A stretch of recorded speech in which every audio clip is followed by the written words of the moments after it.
Hey everyone, I'm here for my mini trainings on Thursdays.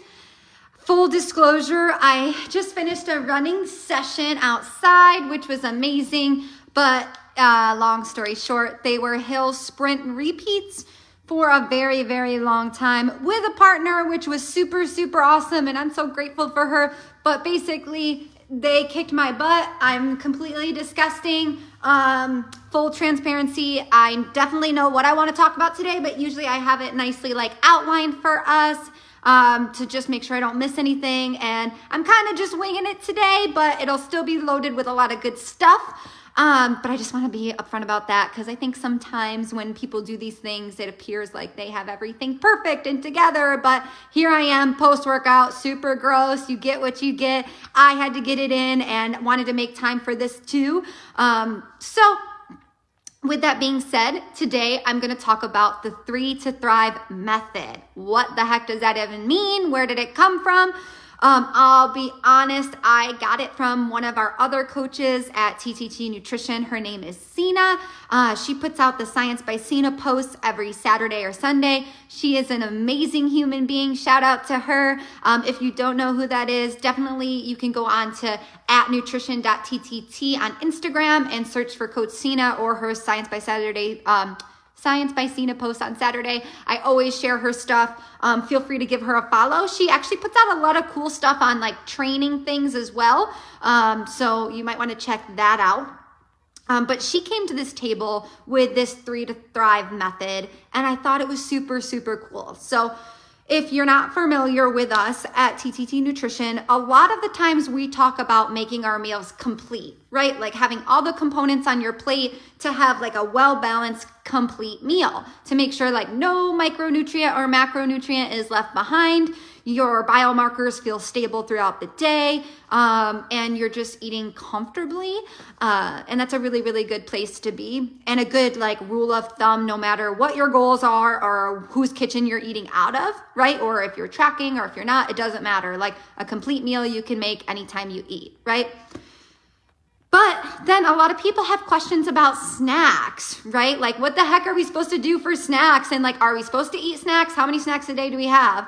And I think that's so dependent, one, on the person, and two, their goals, right? So the really unsexy answer is it depends, right?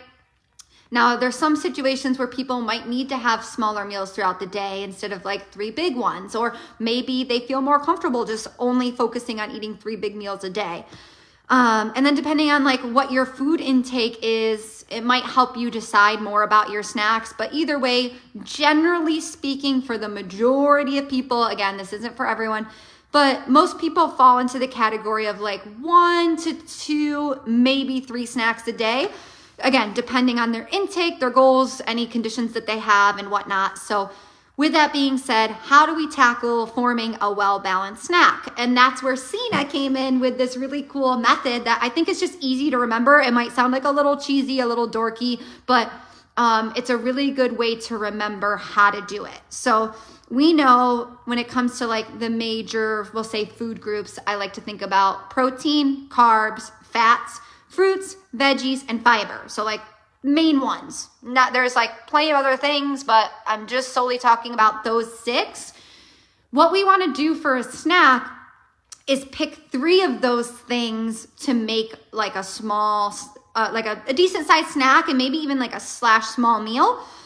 And why are we doing this? I'm going to give a really good basic example. A lot of times when people have a snack, let's say they have popcorn after dinner and they're watching TV or a TV show or whatever. Popcorn is a great go-to snack, but what happens a lot of the time is maybe you have more of it than you need, or because you're kind of eating mindlessly. And even if you didn't, you were really mindful when you ate, you tend to be hungry still an hour or so later. And it's well, I just got done eating a snack that was supposed to fill me up. Why didn't it? And it's well, in popcorn, it's really just carbs. Now, good news is carbs are not the devil.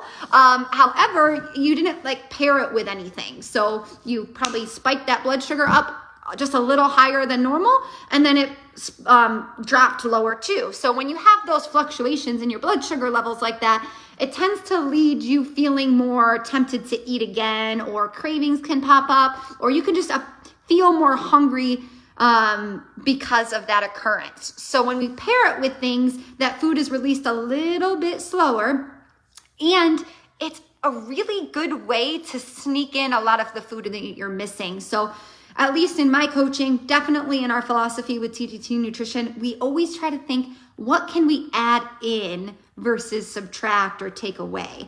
Because that restricted feeling is a really not fun place to be, can lead to other unhealthy behaviors and things of that nature. So when you're thinking of snacks, we ask you to pick 3 of those 6 food groups to create your meal, or your small snack, a small meal or a snack, to help you feel full, feel more energized, to feel full a little bit longer, and to even, like we said, sneak in some micronutrients. For those that don't know, micronutrients are like the fruits and veggies that maybe you're not always getting out of every single meal. Like, for example, I know people really struggle with veggies at breakfast. Maybe they have fruit there, but in your snack, that's a good spot to sneak in those veggies. So thinking about like 2 easy go-to examples, one of them could be like Greek yogurt, an apple, and nut butter. So Greek yogurt for the protein, apple for the carbs and fruit, and then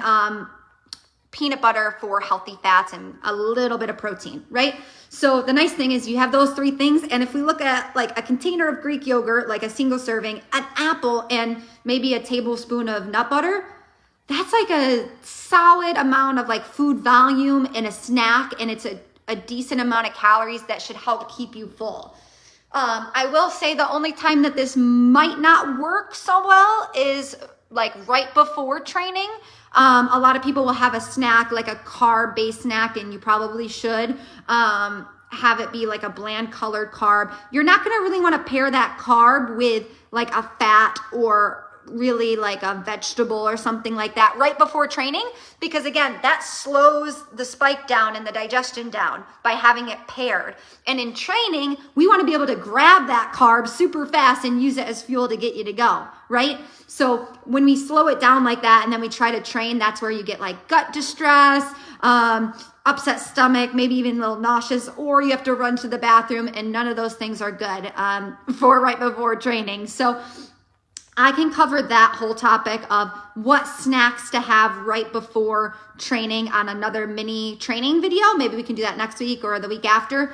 But the big thing I want to take away is for your like everyday snacks, not snacks like right around training or right before training, is to use that 3 to thrive method for your snacks. And I think that'll be super helpful. A lot of times people just get stuck in having like one item for that snack, and it's honestly doesn't do a whole lot for your biomarkers. It doesn't like end up giving you that much energy. You end up feeling hungry right after, or you like maybe then lead you to overeat on something else because that just didn't satisfy you anyways. So you might as well go for that, the 3 items to help you feel a little bit fuller, to hold you over to your next meal, right? So just to recap, we have protein, carb, fats, veggies, fruits, and fiber. You're going to pick 3 of those things to make a small meal. Another good example would be like crackers for carbs, deli turkey for protein, and maybe cucumbers for a vegetable, or carrots or something like that. And that should be a pretty substantial meal, either at the end of the day or to hold you over to your next meal. If you guys need more examples, let me know in the comments, or if you have some that are your go-tos, let everyone else know too. I'll be sure to upload this video to YouTube. I always reshare that link on Wednesdays the following week. You can always rewatch it here. Let me know if you have any questions. If you haven't tried this before and you want to give it a go, definitely do it and let me know how it goes. I'd love feedback, you guys. I want to make sure this stuff is like resonating with you and helping you hopefully in some way. So thank you so much for taking the time today, and I will see you next week.